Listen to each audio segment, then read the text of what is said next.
Wara snin twal mingħajr post fejn jitħarreġ, ix-xewqa tal-klabb tal-Water Polo tal-Belt Valletta se ssir realtà, hekk kif il-Gvern se jgħaddi l-pitch f'Marsamxett lill-istess klabb.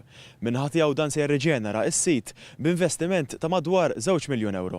Il-pitch tal-Water Polo f'Marsamxett post li ra għexieren tal-lob mis-sielet, li ra kampjonati jintrebħu u jintilfu u fejn mijiet kienu jinġabru fit tmiem il-ġimgħa fis-sajf, fi żmien fejn il-logħba tal-Water Polo kienet tintlab fatt ta' pixxini madwar Malta. Post li sfortunatament fl-aħħar snin tħalla jaqa' fi stat dilapidat, batt ta' appelli fl-aħħar snin jaqgħu fuq id-dnejn torox. Id-destin tal-pixxina madankollu jidher li se jinbidel hekk kif il-Gvern iddeċieda li jagħti l-pixxina u l-art ta' madwara lill-klabb tal-Water Polo tal-Belt Valletta li wara li reġgħu twaqqfu ftit ta' snin ilu kienu mingħajr post uffiċjali fejn jitħarġu. Il-President tal-klabb Viktor Spiteri għalilna li għall-klabb dan it-trasferiment ifisser ħafna hekk kif ix-xewqa tagħhom finalment saret realtà.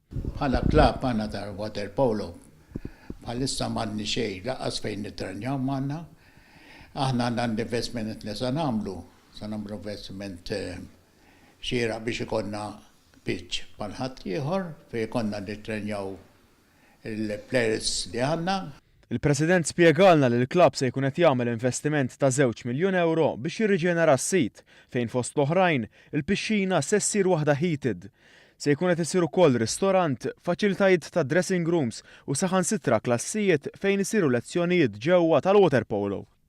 L-investiment li se jsir min-naħa tal-klabb se jkun qed jikkumplimenta l-investiment ta' €30 miljun ippjanat mill-Gvern fiż-żona tan-naħa t'isfel tal-Belt Valletta bil-għan li jagħti iktar ħajja lill-akwati. Is-Segretarju Parlamentari għall-Isport Clifton Grima qal li trasferiment uffiċjali li se jsir fil-ġranet illi ġejjin juri li l-Gvern qed iwettaq il-wedjiet elettorali tiegħu. Dan ikompli jikkomplementa u jkompli jipprovi jekk qatt kien hemm bżonn ta' prova oħra illi dan il-Gvern iwettaq dak li jwiegħed u l-wedi tagħna aħna nżommuhom. Aħna din naraw illi parti oħra mill-Belt Valletta li llum kienet mitluqa kienet esposta n-numru ta' abbużi, illum il-ġurnata ħadd tkun tista' tiġi żviluppata. Is-Segretarju Parlamentari qal li permezz ta' dan it-trasferiment issa l-klabb tal-Kapitali se jkollu l-pixxina li tixraqlu biex iħarreġ lill-plejers tiegħu.